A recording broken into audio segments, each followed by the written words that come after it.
सभी का स्वागत है दोस्तों। आप सब कैसे हैं? कमेंट बॉक्स में जरूर बताइएगा आप सब कैसे हैं। और आप सबके लिए एक बहुत ही धमाकेदार नजर झाड़ने वाला गाना लेके आए हैं। नाच गीत है दोस्तों, आप सबको कैसा लगेगा कमेंट बॉक्स में गीत है। कमेंट बॉक्स में बताइएगा कि नजर झाड़ने वाला एक कैसा है गीत। मतलब नजर झाड़ने वाला नहीं, नाक काट लेते तो वो झरवा आवत है। चलिए देर न करते हुए हम अपना गाना शुरू करते हैं। आप सब कमेंट बॉक्स में जरूर बताइएगा हमारा गाना आप सबको कैसा लगा।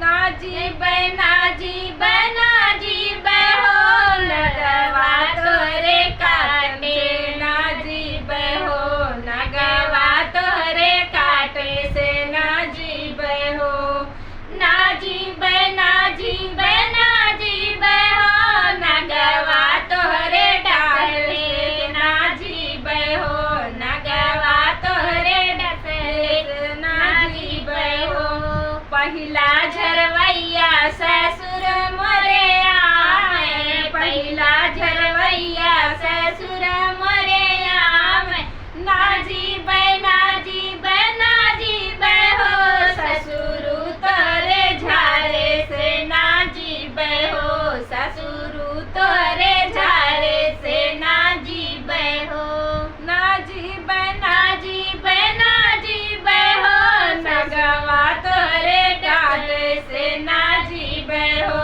नगवा तोरे काटे से, नाजी बहो दूसरा झरवैया जेठ मोरे आवे, दूसरा झरवैया हो जेठ मोरे आवे, नाजी बना जी बना जी बहो जेठाऊ तोरे झारे से, नाजी बहो जेठाऊ तोरे झारे से, नाजी बहो, नाजी बना जी बना जी बहो नगवा तोरे काटे से, नाजी बहो नगवा तोरे काटे से, नाजी बहो तीसरी झरवैया देवर मोरे आवे, तीसरी झरवैया देवर मोरे आवे, नाजी बना जी बहो देवरू तोरे झारे से, नाजी बहो